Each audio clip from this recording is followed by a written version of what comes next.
1947 সালের 15ই আগস্ট দীর্ঘ স্বাধীনতা আন্দোলনের ফলে ভারত ব্রিটিশ শাসন থেকে মুক্তি পায়। বহু বীর সৈনিকের রক্তে রাঙা প্রিয় ভারতবর্ষের এই স্বাধীনতা। 15ই আগস্ট ভারত স্বাধীন হলেও দেশে তখনও কোনো স্থায়ী সংবিধান ছিল না, কিন্তু সেই সময় দেশ পরিচালনার জন্য কিছু নিয়মকানুন খুব জরুরি হয়ে পড়ে এবং এই কথা মাথায় রেখে 1950 সালের 26শে জানুয়ারি ডক্টর বি.আর. আম্বেদকর রচিত দেশের সংবিধান কার্যকরী হয়েছিল এবং সেই সংবিধান অনুযায়ী ভারতবর্ষ সার্বভৌম, সমাজতান্ত্রিক, ধর্মনিরপেক্ষ, গণতান্ত্রিক প্রজাতন্ত্রের স্বীকৃতি পায়। তাই সেই দিন থেকেই 26শে জানুয়ারি এই দিনটিকে আমরা প্রজাতন্ত্র দিবস হিসেবে পালন করে আসছি। আজ আমরা স্বাধীন ক্যাম্পাসে সকলেই এখানে উপস্থিত হয়েছি সেই শুভ এবং মহৎ দিনটিকে উদযাপন করার জন্য। এই শুভ দিনের সূচনা হতে চলেছে জাতীয় পতাকা উত্তোলনের মাধ্যমে। আমরা অনুরোধ করব অমিতাভ স্যারকে আজকে জাতীয় পতাকা উত্তোলনের মাধ্যমে আজকের এই অনুষ্ঠানের শুভ সূচনা করার জন্য। আমাদের মধ্যে উপস্থিত আছেন শান্তিনিকেতন মেডিকেল কলেজের প্রিন্সিপাল স্যার। আমরা স্যারকে অনুরোধ করব এই অনুষ্ঠানে যোগদান করার জন্য। वंदे मातरम वंदे मातरम वंदे मातरम वंदे मातरम वंदे मातरम। भारत माता की जय। भारत माता की जय। भारत माता की जय। जय हिंद जय हिंद जय हिंद जय हिंद जय हिंद जय हिंद।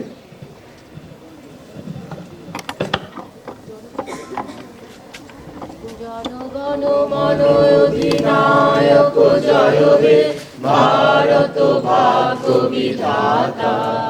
পঞ্জাব সিন্ধু গুজরাট মারাঠা দ্রাবিড় উৎকল বঙ্গ বিন্ধ্য হিমাচল যমুনা গঙ্গা উচ্ছল জলধি তরঙ্গ।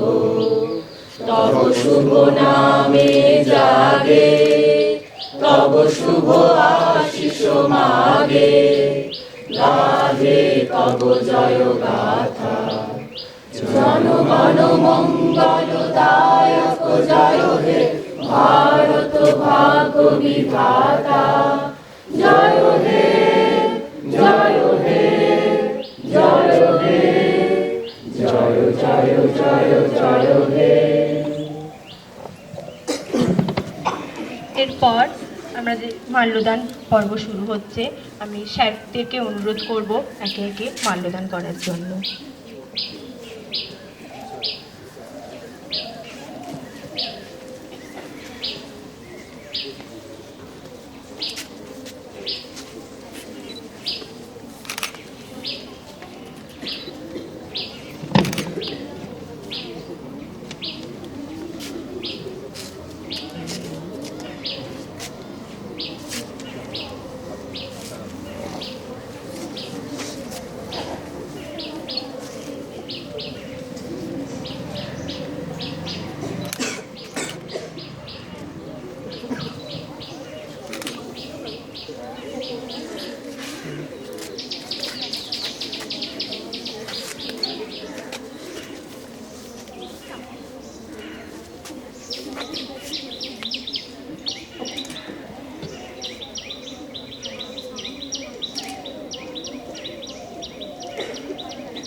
ছাত্রছাত্রীদের তরফ থেকে পাঠান দু একজন। এই আসো।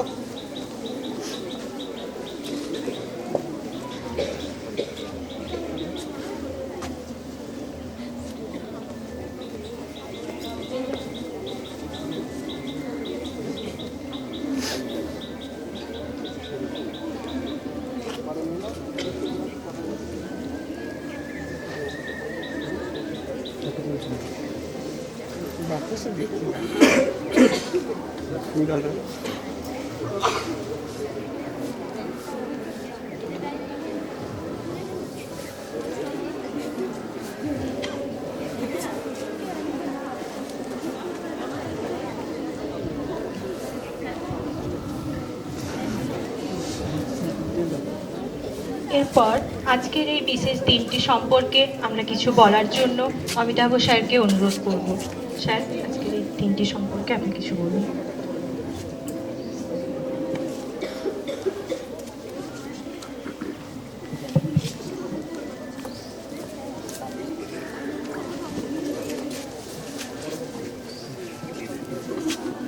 আজ 2022 খ্রিস্টাব্দে 26শে জানুয়ারি সাধারণতন্ত্র দিবস অথবা প্রজাতন্ত্র দিবস।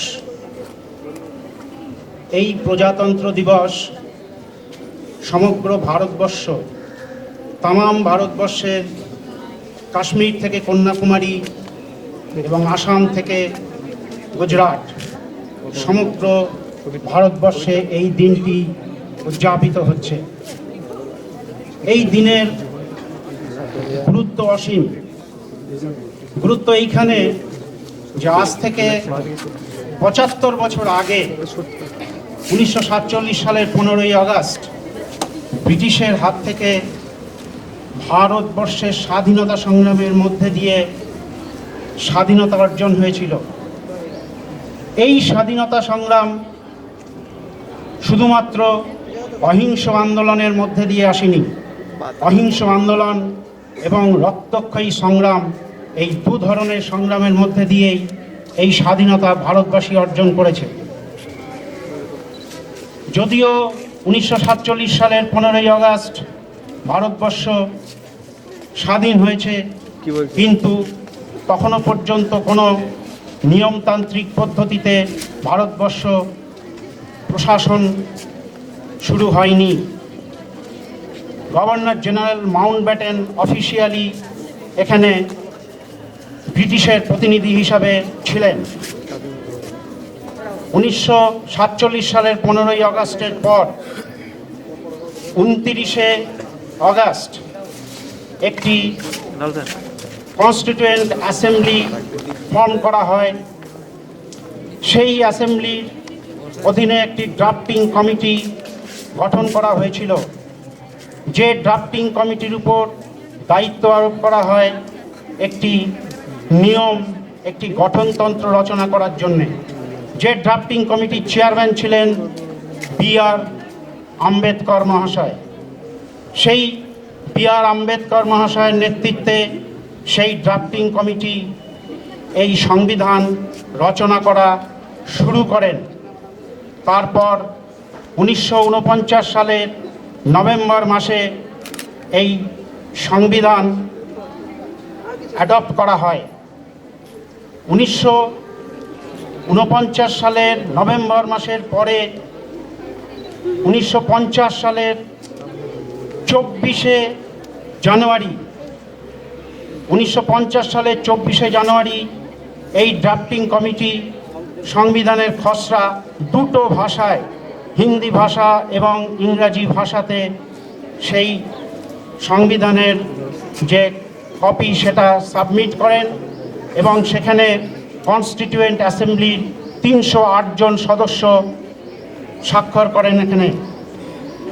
কিন্তু ইনঅ্যাক্টমেন্ট হয়েছিল 24শে জানুয়ারির দুদিন পর, অর্থাৎ 26শে জানুয়ারি। এই দিনটিকে কেন গ্রহণ করা হয়েছিল তার একটি কারণ আছে।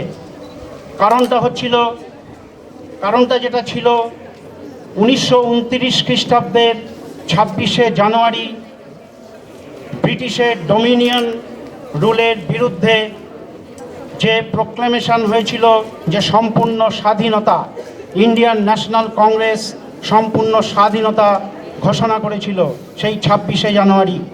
তাই 1950 খ্রিস্টাব্দের 26শে জানুয়ারি এই দিন থেকে আমাদের যে পবিত্র সংবিধান, সেই সংবিধান অনুযায়ী ভারতবর্ষ শাসন ব্যবস্থা শুরু হয়েছিল এবং ওই দিনেই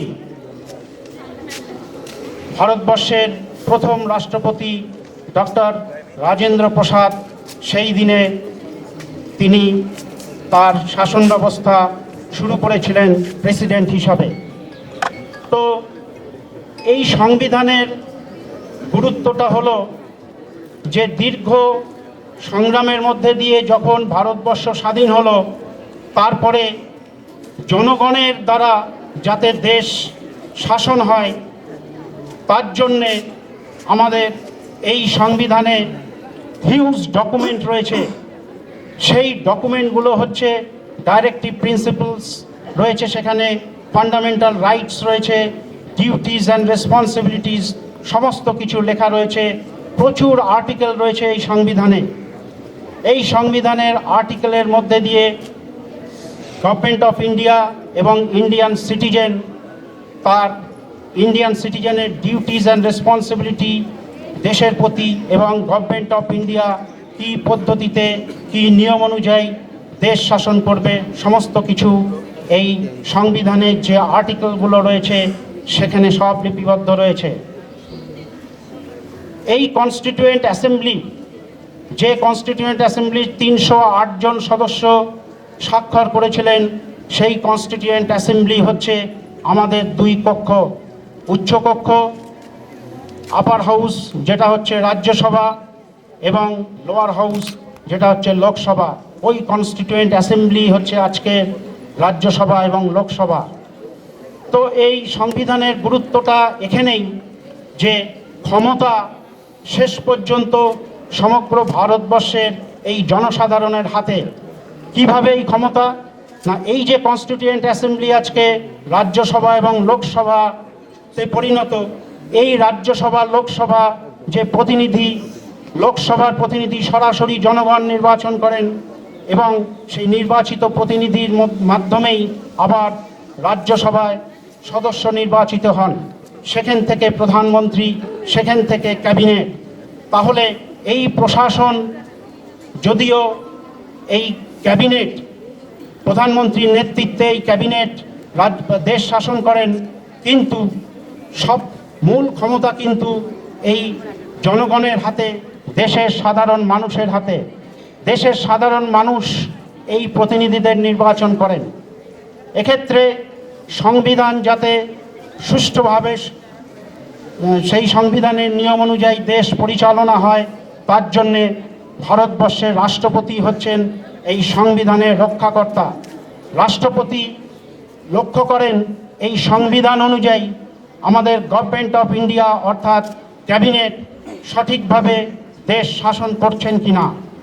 তাই একদিকে যেমন সংবিধানের রক্ষাকর্তা যিনি প্রেসিডেন্ট, তার সার্ভেলেন্সে এই গভর্নমেন্ট অফ ইন্ডিয়ার প্রশাসন চলে, ঠিক এই কারণেই সুপ্রিম কমান্ডার আমাদের ডিফেন্সের কিন্তু প্রধানমন্ত্রী বা ক্যাবিনেট নন, সুপ্রিম কমান্ডার হচ্ছে ভারতের রাষ্ট্রপতি। তো এই সংবিধান যে ক্ষমতাটা দিয়েছে, সেই ক্ষমতাটা হচ্ছে জনগণের হাতে ক্ষমতা, অর্থাৎ জনগণের ইচ্ছা, জনগণের দাবি, জনগণের মত অনুযায়ী দেশের অগ্রগতি, এটা যাতে প্রতিফলিত হয় গভর্নমেন্ট অফ ইন্ডিয়ার প্রশাসনে, সেই জন্যেই এই সংবিধান। তাই সংবিধানের এতটাই গুরুত্ব। এই গুরুত্ব যে সংবিধানের, সেই সংবিধানে এমনও বলা আছে যে জনগণের প্রয়োজনে, দেশের অগ্রগতির জন্যে, সমাজ পরিবর্তনের জন্যে সংবিধান সংশোধনও করা যাবে। স্বাধীনতার পর থেকে অর্থাৎ 1950 সালের পর থেকে আজ পর্যন্ত সংবিধান অনেক সংশোধন হয়েছে। শেষ পর্যন্ত 127তম সংবিধান সংশোধন হয়েছে। সংবিধান যেমন সুপ্রিম পাওয়ার, সেরকম সংশোধন করারও ক্ষমতা রয়েছে।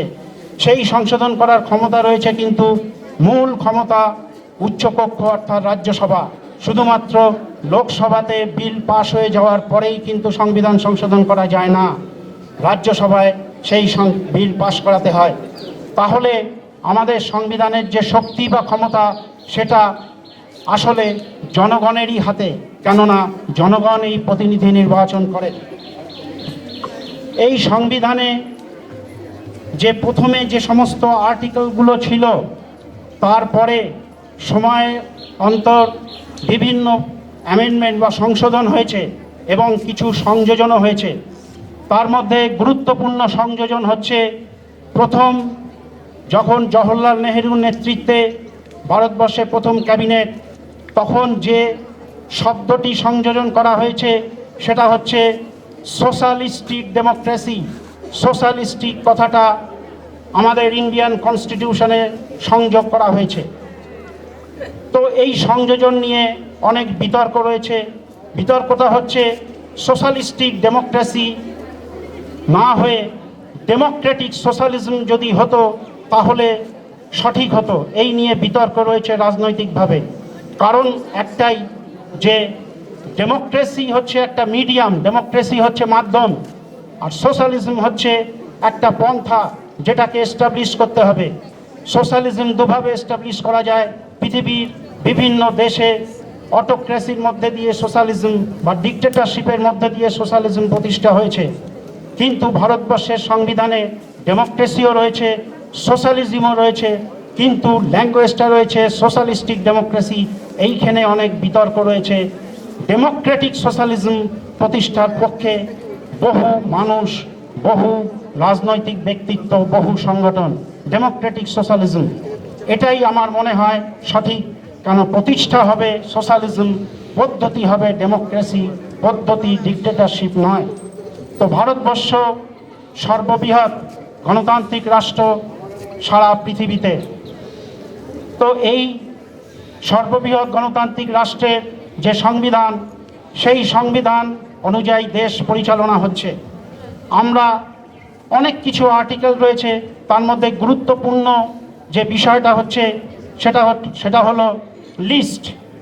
আমাদের সংবিধানে 3টে লিস্ট রয়েছে, অর্থাৎ তালিকা: কনকারেন্ট লিস্ট, ইউনিয়ন লিস্ট এবং স্টেট লিস্ট। যৌথ তালিকা, ইউনিয়ন লিস্ট, আর একটা হচ্ছে রাজ্য তালিকা। তো এই 3টে লিস্টের মধ্যে সমস্ত প্রশাসনিক অ্যাক্টিভিটিসগুলো ডিস্ট্রিবিউট করা রয়েছে। তার মধ্যে আমরা জানি যে ডিফেন্সকে ইউনিয়ন লিস্টে রাখা হয়েছে। তার কারণ হচ্ছে দেশের সংহতি, দেশের ঐক্য, দেশের সুরক্ষা, এটা যাতে কোনোভাবেই বিঘ্নিত না হয়। ইউনিয়ন লিস্ট মানে হচ্ছে সম্পূর্ণ কন্ট্রোল থাকবে ইউনিয়ন গভর্নমেন্টের। স্টেট লিস্ট হচ্ছে রাজ্য, আমাদের যে অঙ্গরাজ্যগুলো রয়েছে সেই রাজ্যের সরকারের উপর কন্ট্রোল থাকবে, যেমন পুলিশ প্রশাসন বিভিন্ন রাজ্যে। কিন্তু আমাদের দেশের যে মূল বিষয়, যার উপর নির্ভর করছে জাতি, যার উপরে জাতি গঠন হয়, সেই শিক্ষা ব্যবস্থা। আমি জানি না কি কারণে শিক্ষাকে, এডুকেশনকে কনকারেন্ট লিস্টে রাখা হয়েছে। কনকারেন্ট লিস্টে রয়েছে এডুকেশন, অর্থাৎ এই এডুকেশানে যেমন ইউনিয়ন গভর্নমেন্টের বিভিন্ন সিলেবাস, বিভিন্ন অথরিটি, তারা সেইভাবে যেমন শিক্ষা, স্কুল এবং তার সিলেবাস অনুযায়ী পড়াশোনা হবে, সেরকম রাজ্যেও তার শিক্ষা, তার সিলেবাস, তার বোর্ড দুভাবেই আমাদের দেশের ছাত্রছাত্রীরা ছোটবেলা থেকে এই শিক্ষা গ্রহণ করে।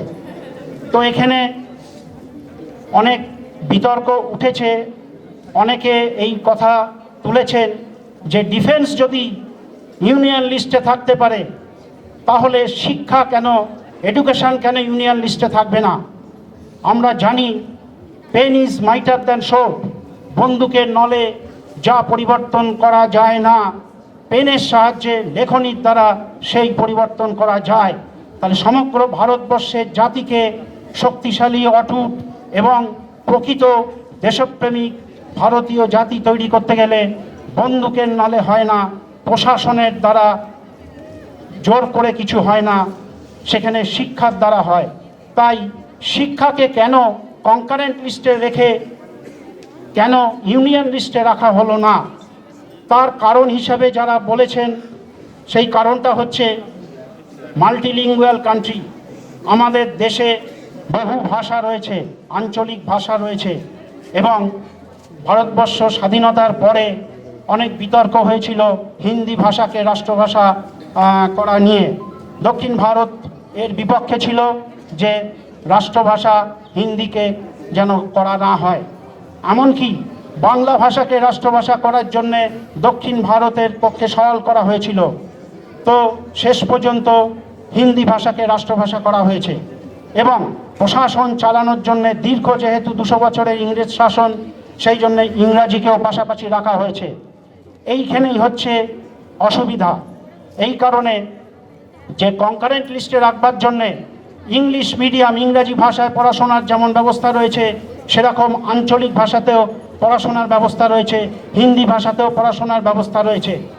এখানে সমস্যাটা যেটা, যে সরকারি যে সমস্ত বিদ্যালয়, সেখানে রিজিওনাল ল্যাঙ্গুয়েজে, অর্থাৎ আমাদের পশ্চিমবঙ্গে বাংলা ভাষায়, অন্যান্য স্টেটে তাদের ভাষায় পড়াশোনা করানো হয়।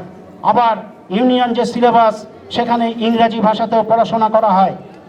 আসল যেটা বাস্তব, সেটা হচ্ছে পিছিয়ে পড়া যে সমস্ত মানুষ, সমাজের পিছিয়ে পড়া পরিবারের ছাত্রছাত্রীরা, তারা যখন ওই ইংলিশ মিডিয়াম স্কুলগুলোতে পড়তে পারে না, তারা তখন এই রিজিওনাল ল্যাঙ্গুয়েজে যে স্কুলে পড়ানো হয় সেখানে আসে।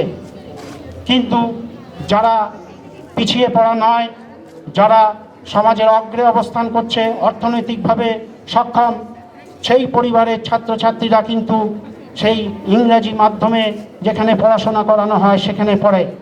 এই যে বৈষম্য, এই তারতম্যই হচ্ছে ভয়ঙ্কর তারতম্য, যেটা ছোটবেলা থেকে এই ভাষাগতভাবে পিছিয়ে পড়ে। যারা ভাষাগতভাবে ইংরাজি ভাষা ভালোভাবে জানে, তারা অনেক ক্ষেত্রে হায়ার এডুকেশন হোক, সাধারণ চাকরির ক্ষেত্রে হোক, এই সুবিধাটা পায়। শুধুমাত্র তাই নয়, সিলেবাসের তারতম্য রয়েছে অনেক। এনসিইআরটি সিলেবাস এবং বিভিন্ন স্টেট বোর্ডের যে সিলেবাস রয়েছে, সিলেবাসের তারতম্য হবে। এই বিষয়টাই বিতর্কের বিষয়, যে জন্মের পরে একটি শিশুর কোনো তারতম্য নেই। স্থান, কাল, পরিবার, যেখানেই সে জন্মগ্রহণ করুক, সমান শিক্ষা, ইউনিফর্মিটি এডুকেশন যদি থাকে, তাহলে সমান শিক্ষার অধিকার সবার।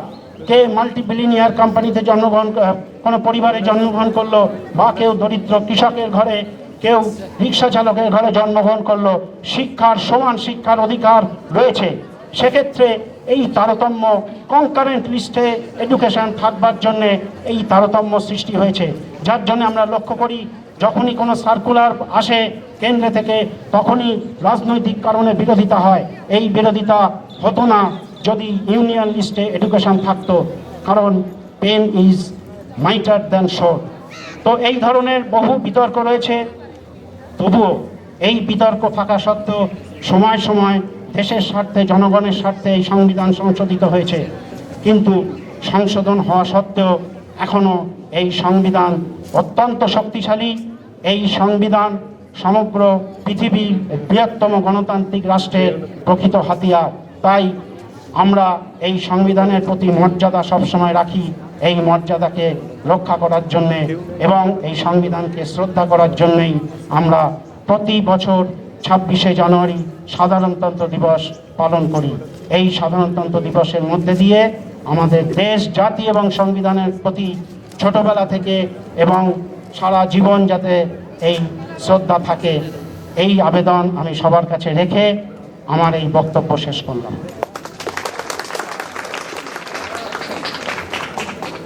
অসংখ্য ধন্যবাদ স্যারকে আজকের দিনটির মাহাত্ম্য আমাদের সামনে এত সুন্দরভাবে তুলে ধরার জন্য। এরপর আমরা অনুরোধ করব বিশ্বনাথ স্যারকে আজকের দিনটির সম্পর্কে কিছু।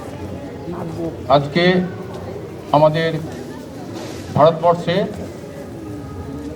26শে জানুয়ারি ৭৩তম প্রজাতন্ত্র দিবস। আমরা সমগ্র দেশবাসী এই প্রজাতন্ত্র দিবস পালন করছি সারা ভারতবর্ষে। আমরাও সেই পালনে উদ্যোগী। এই প্রজাতন্ত্র দিবসের তাৎপর্য বিশদভাবে ব্যাখ্যা করলেন আমার পূর্ববর্তী বক্তা মাননীয় মমতা সরকার স্যার। এই প্রজাতন্ত্র দিবস আমাদের 1947 সালে 15 আগস্ট ভারত স্বাধীন হয়। তারপর যে constitutional assembly committee doctor B.R.. আম্বেদকরের নেতৃত্বে সেই কনস্টিটিউশনাল অ্যাসেম্বলি গঠিত খসড়া সংবিধান 1949 সালের 26শে নভেম্বর অ্যাডপ্ট করা হয় এবং তারপরেই পরবর্তী 1950 সালের 26শে জানুয়ারি কনস্টিটিউশনাল অ্যাসেম্বলি সদস্যগণ সেই সংবিধান নিয়ে স্বাক্ষর করার পর তা আমাদের গৃহীত হয় এবং সেই দিন থেকেই আমাদের ভারতবর্ষ সার্বভৌম গণতান্ত্রিক রাষ্ট্র হিসেবে ঘোষণা করা হয় এবং সেদিন থেকেই আমাদের এই সংবিধান কার্যকরী হয় এবং এই সংবিধানের প্রতি মর্যাদা এবং সংবিধানের গুরুত্ব, সংবিধান দেশ পরিচালনার জন্য সংবিধানের যে কার্যকরী ভূমিকা এবং তাকে রক্ষা করার দায়িত্ব, এই সমস্ত বিষয়গুলি নিয়ে অমিতাভ স্যার বলেছেন। তো সংবিধান গৃহীত হওয়ার পর আজকে ৭৩তম দিবস ৭২ অতিক্রান্ত হলো। সেই সংবিধানের যে প্রিয়াম্বল, আমরা স্বাধীন হওয়ার পর ৭৫ বছর অতিক্রান্ত, সেই সংবিধানের প্রিয়াম্বলের মুখবন্ধে কি ঘোষণা করা হয়েছিল যে we the Indian constitution citizens, আমরা ভারতের নাগরিকগণ আমরা একটা শপথ নিয়েছিলাম যে আমাদের ধর্মনিরপেক্ষ রাষ্ট্র, বৈষম্য থাকবে না, সাম্য থাকবে, জাতিভেদ থাকবে না, উচ্চ নিচে ভেদাভেদ থাকবে না। এই সংকল্প এই সংবিধানের মুখবন্ধে নেওয়া হয়েছিল। কিন্তু অত্যন্ত পরিতাপের বিষয় যে ৭২ বছর অতিক্রান্ত হওয়ার পরেও এখনও আমাদের দেশে সেই জাতিভেদ প্রথা, উচ্চ নিচের ভেদাভেদ, বৈষম্য এখনও রয়ে গেছে। এটা অত্যন্ত পরিতাপের বিষয়। তাই এই সংবিধানের যে মুখবন্ধ, তার যে প্রতিজ্ঞা, সেই প্রতিজ্ঞাকে এগিয়ে নিয়ে যাওয়ার জন্য এখনও আন্দোলন চলছে। বিভিন্ন সংস্থা, বিভিন্ন স্বেচ্ছাসেবী সংস্থা, বিভিন্ন সংগঠন, বিভিন্নভাবে বিভিন্ন জনগণের মাধ্যমে এখনও আন্দোলন চলছে এবং এই আন্দোলন চলবে। এই আন্দোলনে আমাদের সকলকে সামিল হতে হবে। আমরাও দেখতে পাচ্ছি সারা দেশে, সারা রাজ্যে, বিভিন্ন রাজ্যে বৈষম্য আছে, ভেদাভেদ আছে, জাতিভেদ প্রথা আছে, কুপ্রথা আছে। সেইগুলো আমাদের ভারতকে অনেক ক্ষেত্রে পিছিয়ে দেয়, আমরা এগিয়ে যেতে পারছি না। তাই সংবিধানের মুখবন্ধে যা আছে সেইটাকে কার্যকরী করার লক্ষ্যে সারা ভারতবাসীর, আমাদের সকলের ভারতবাসীর যে ক্ষমতা, স্যার বলেছেন যে সংবিধানের মূল ক্ষমতা কিন্তু জনসাধারণের হাতে। এই বিভেদ, এই দারিদ্র, এই জাতিভেদ প্রথা, এই কুপ্রথা যাতে দূরীকরণের লক্ষ্যে আরও এগিয়ে যেতে হবে, আমাদের অগ্রণী ভূমিকা নিতে হবে এবং সেক্ষেত্রে আমরা যাতে এই প্রতিষ্ঠান শিক্ষার সাথে যুক্ত আছি। সুতরাং আমরা সমস্ত শিক্ষক, শিক্ষিকা, কর্মীবৃন্দ, ছাত্রছাত্রী সবাই এইটার বিষয়ে আমরা শিক্ষণীয় গ্রহণ করে শুধু পড়াশোনার জন্য নয়, আমরা এখানে বিএড পড়ছি, ডিএড পড়ছি, পলিটেকনিক পড়ছি, শুধু ডিগ্রি অর্জন করার জন্য নয়।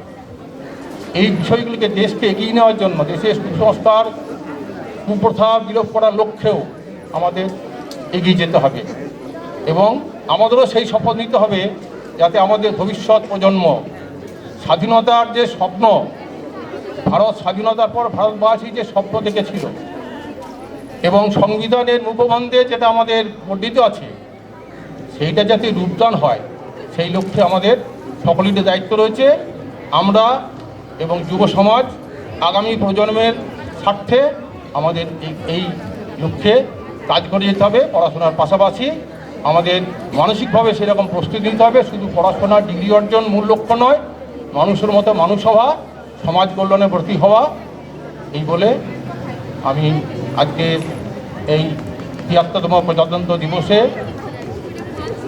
আজকে সবাইকে আগামী দিনে এই প্যান্ডেমিক সিচুয়েশনে সুস্থ থাকুন, ভালো থাকুন, ভালোভাবে জীবনযাপন করুন, এগিয়ে চলুন, এই আহ্বান রেখে আমার বক্তব্য শেষ করছি। নমস্কার।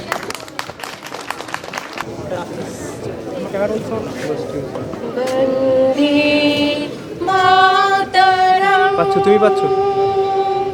বন্দে মাতরম, সুজলাং সুফলাং মলয়জ শীতলাং শস্য শ্যামলাং মাতরম, বন্দে মাতরম,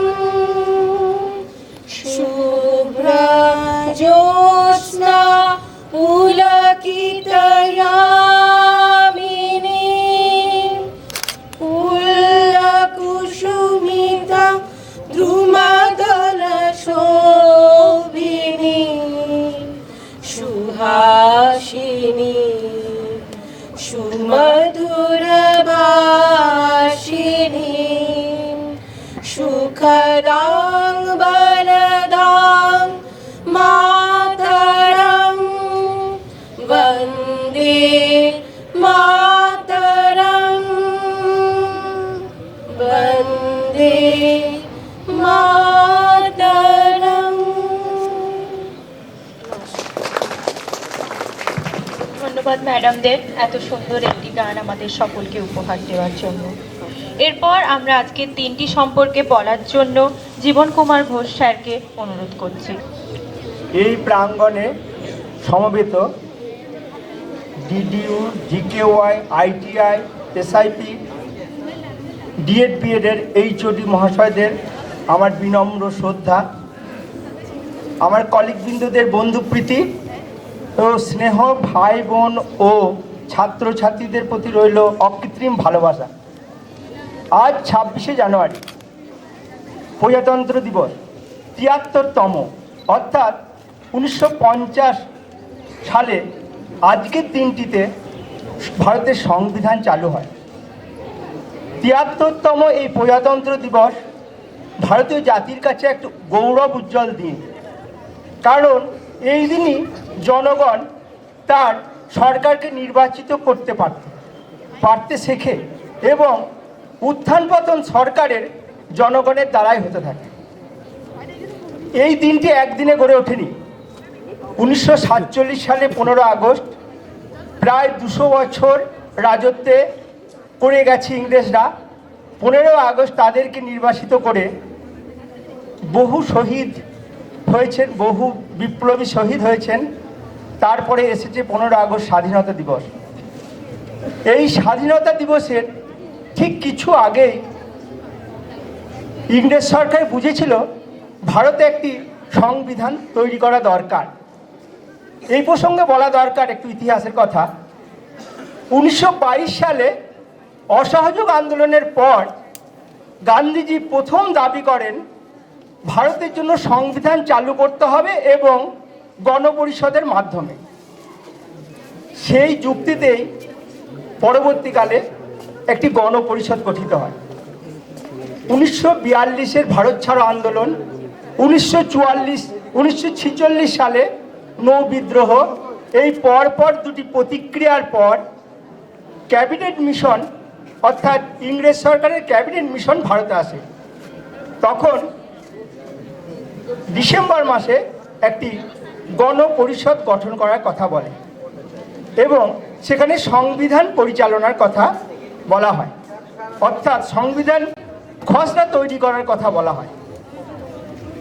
১৯৪৬ সাল ৪ঠা ডিসেম্বর শচীনানন্দ সিংহ হলেন প্রথম অস্থায়ী সভাপতি এই গণপরিষদে। ঠিক কয়েকদিন পরে 11 ডিসেম্বর হলেন ডক্টর রাজেন্দ্র প্রসাদ হলেন এই গণপরিষদের স্থায়ী সভাপতি। এই সংবিধান বা খসড়া কমিটি, ড্রাফটিং কমিটি, যেটা কনস্টিটিউশন ড্রাফটিং কমিটির মূল কর্ণধার হলেন B.R. আম্বেদকর। 7 জন সদস্য বিশিষ্ট এই কমিটি গঠিত হয়। তাদের মধ্যে ছিলেন উল্লেখযোগ্য হলেন পট্টবী সীতারামাইয়া, মুন্সি সাহেব প্রভৃতি। 9 ডিসেম্বর 1946 এই তারিখে দিল্লির কনস্টিটিউশন হলে প্রথম অধিবেশন বসে সংবিধান রচনার জন্য। আস্তে আস্তে সংবিধানের খসড়া তৈরি হয়।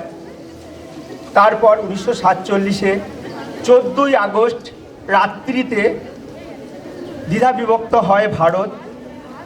14 আগস্ট 12টার পর অর্থাৎ 15 আগস্ট ভারত স্বাধীনতা পায়। 14 আগস্ট পাকিস্তান স্বাধীনতা পায়। স্বাধীনতা পেলেও এই দিনটি ছিল বিয়োগান্ত, কারণ হিন্দু মুসলমান সকলেই আমরা একই। নজরুলের ভাষায় বলা যায়, একই বৃন্তের 2টি কুসুম হিন্দু মুসলমান। এই বিয়োগান্ত দিনটিকে মেনে নিয়েই আমরা পেলাম 15 আগস্ট মধ্যরাত্রিতে স্বাধীনতা। তারপর 28 আগস্ট 1947 সাল পুনরায় কনস্টিটিউশন অ্যাসেম্বলির কাজ শুরু হলো। সেদিন থেকে আবার সংবিধান রচনা শুরু হলো। আস্তে আস্তে 2 বছর 11 মাস 18 দিন পরে হিন্দি এবং ইংরাজিতে লেখা এই ড্রাফটিং কমিটির মাধ্যমে একটি খসড়া তৈরি হলো সংবিধানে। এই খসড়াটি 1949 সালে 26 নভেম্বর গণপরিষদে জমা হয়। কিন্তু কোন দিনটি সংবিধান চালু হবে এ নিয়ে সকলেই একটা চিন্তিত ছিলেন। যাই হোক, এ প্রসঙ্গে একটা কথা বলে রাখি। 1929 সাল 31 ডিসেম্বর মতিলাল নেহরু তরুণ সভাপতি জওহরলাল নেহরুর হাতে কংগ্রেস ওয়ার্কিং কমিটির দায়িত্ব দিলেন। সেদিন জওহরলাল নেহরু বললেন, আজ থেকে আমাদের দাবি হলো পূর্ণ স্বরাজ অধিকার, অর্থাৎ আমরা স্বাধীনতা গ্রহণ করবই এবং স্বাধীনতাই আমাদের মূল মন্ত্র। সেই যুক্তিতে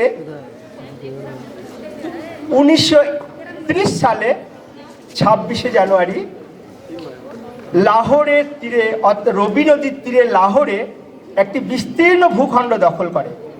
সেখানে জাতীয় পতাকা উত্তোলন করে এবং সেখানে বন্দে মাতরম বলে স্বাধীনতার মন্ত্রে জাতীয় কংগ্রেস দীক্ষিত হয়। সেই দিনটি হলো প্রথম স্বাধীনতা দিবস। ওই দিনটিকেই স্মরণ রেখে 1950 সালে 26 জানুয়ারি সংবিধান চালু হয়।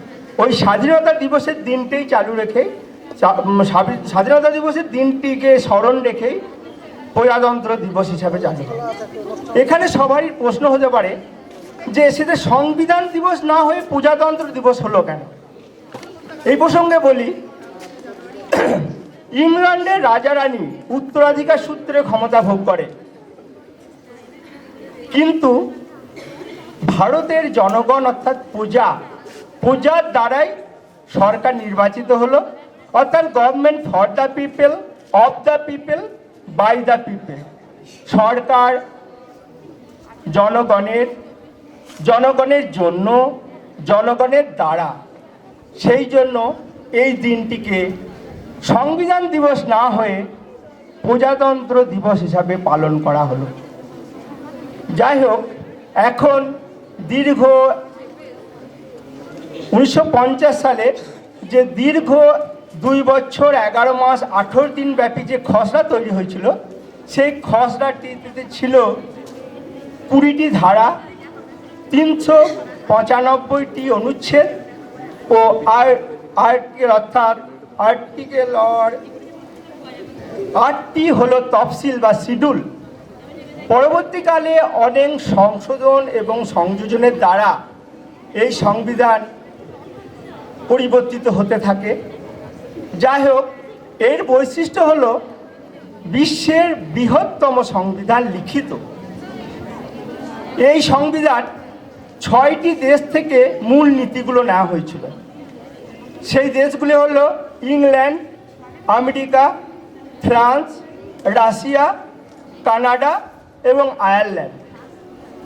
যাই হোক, এখানে অনেকের আজকের দিনে অনেকের প্রশ্ন আসে যে শিডিউল কাস্ট শিডিউল ট্রাইবের জন্য এত সংরক্ষণ কেন, আমরা কেন পাচ্ছি না, জেনারেলরা কেন পাচ্ছি না। এটা সংবিধানের সাম্যের অধিকারে স্বীকৃত আছে। সাম্যের অধিকারে বলতে বোঝায়, সাম্যের অধিকার বলতে বোঝায় সকলের সমান অধিকার নয়। যারা উচ্চ ক্লাস অর্থাৎ উচ্চ সম্প্রদায়ের মানুষ, তাদের সঙ্গে নিম্ন সম্প্রদায়দের ব্যালেন্স তৈরি করা, অর্থাৎ পিছিয়ে পড়া জাতিদেরকে অর্থনৈতিক, রাজনৈতিক, শিক্ষাগত দিক দিয়ে এগিয়ে নিয়ে এসে ব্যালেন্স তৈরি করা। সেই জন্যই আজকে সংরক্ষণের ব্যবস্থা।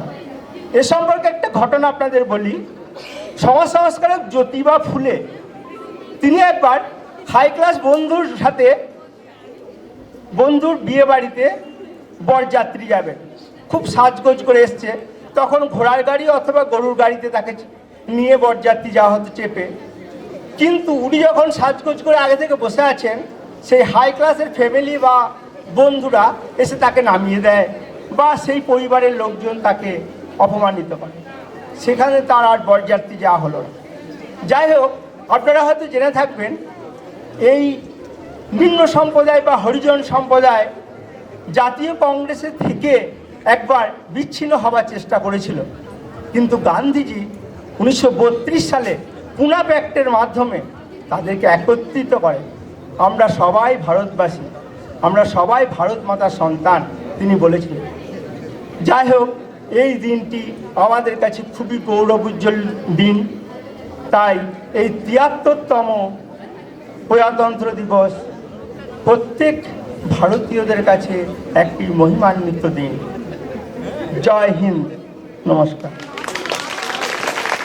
একটাই দেশ আমাদের, নানা ভাষাভাষী, এক জাতি আর এক প্রাণীতে ভালোবাসাবাসী। সবার সেরা দেশ আমাদের, অনেক মহিমা, হিমালয় যে পিতা সবার, গঙ্গা সবার মা। শান্তি, ত্যাগ আর অহিংসার পূজারী দেশবাসী, সুখে দুঃখে সবাই থাকে সবার পাশাপাশি। দিন শুরু হয় আজানে আর সন্ধে নামে ভজনে, পুজো, ঈদ, খ্রিসমাস আর হোলির আগমনে। সবার মনে ছড়ায় খুশি, মিলন আলিঙ্গনে। ভারতবাসী আমরা সবাই, কখনো না যাই ভুলে। এরপর একটি সমবেত সঙ্গীত পরিবেশনায় নার্সিং ইনস্টিটিউটের ছাত্রীবৃন্দ চন্দ্রিমা, সুনেত্রা, নন্দিনী, শ্রেয়সী এবং কেয়া।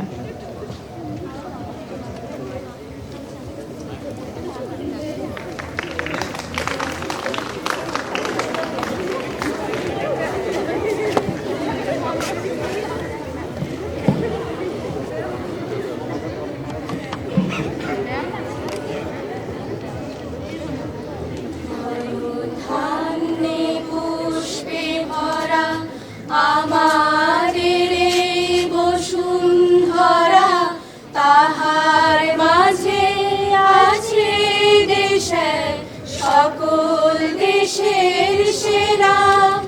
ও সে স্বপ্ন দিয়ে তৈরি সে দেশ, স্মৃতি দিয়ে ঘেরা।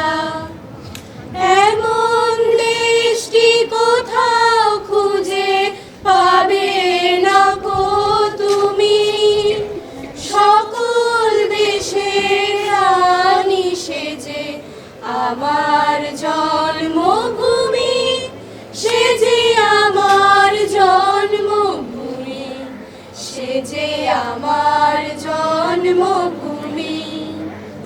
চন্দ্র, সূর্য, গ্রহ, তারা কোথায় উজ্জ্বল এমন ধারা, কোথায় এমন খেলে তরি, এমন কালো মেঘে।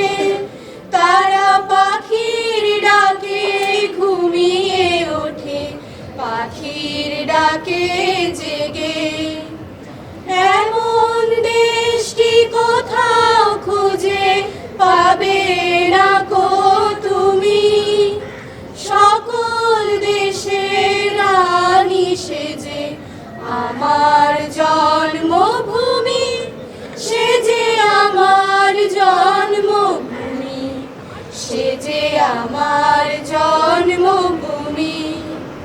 পুষ্পে পুষ্পে ভরা সাথী, কুঞ্জে কুঞ্জে গাহে পাখি, কুঞ্জরিয়া আসে ওলি, পুঞ্জে পুঞ্জে ধে তারা ফুলের ওপর ঘুমিয়ে পড়ে, ফুলের মধু খেয়ে।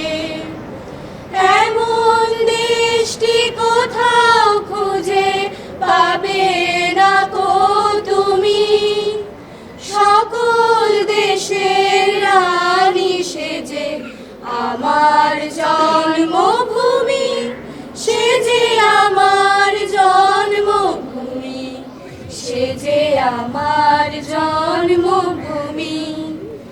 মায়ের মায়ের এত স্নেহ কোথায় গেলে পাবে কেহ, ও মা তোমার চরণ দুটি বক্ষে আমার ধরি, আমার এই দেশেতেই জন্ম যেন এই দেশেতেই মরি।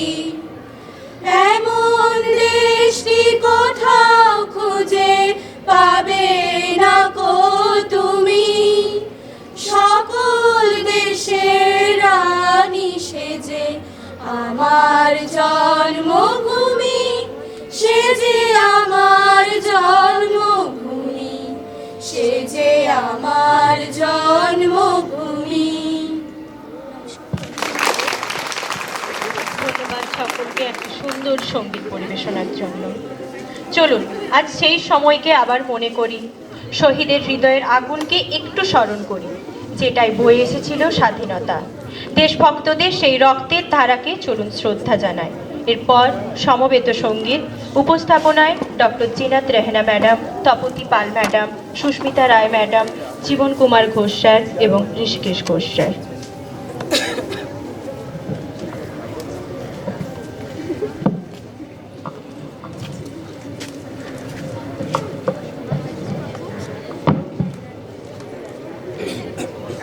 মুক্তির মন্দির সোপান তলে কত প্রাণ হলো বলিদান, লেখা আছে অশ্রু জলে। মুক্তির মন্দির সোপান তলে কত প্রাণ হলো বলিদান, লেখা আছে অশ্রু জলে। কত বিপ্লবী বন্ধুর রক্তে রাঙা বন্দিশালা ওই শিকল ভাঙা, কত বিপ্লবী বন্ধুর রক্তে রাঙা বন্দিশালা ওই শিকল ভাঙা। তারা কি ফিরিবে আজ, তারা কি ফিরিবে আজ এই সুপ্রভাতে, যত তরুণ অরুণ গেছে অস্তাচলে। মুক্তির মন্দির সোপান তলে কত প্রাণ হলো বলিদান, লেখা আছে অশ্রু জলে। যারা স্বর্গরত তারা এখনো জানেন, স্বর্গের চেয়ে প্রিয় জন্মভূমি।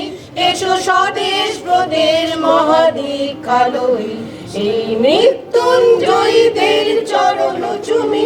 যারা স্বর্গরত তারা এখনো জানেন, স্বর্গের চেয়ে প্রিয় জন্মভূমি। এসো স্বদেশ ব্রতের মহাদীক্ষা লই, সেই মৃত্যুঞ্জয়ীদের চরণ চুমি। যারা জীর্ণ জাতির বুকে জাগালো আশা, মৌন মলিন মুখে জাগালো ভাষা। যারা জীর্ণ জাতির বুকে জাগালো আশা, মৌন মলিন মুখে জাগালো ভাষা। আজি রক্ত কমলে গাথা, আজি রক্ত কমলে গাথা মাল্যখানি, বিজয় লক্ষ্মী দেবে তাদেরই জলে। মুক্তির মন্দির সোপান তলে কত প্রাণ হলো বলিদান, লেখা আছে অশ্রু জলে। শান্তির মন্দির সোপান তলে কত প্রাণ হলো বলিদান, লেখা আছে অশ্রু জলে। ধন্যবাদ সকলকে।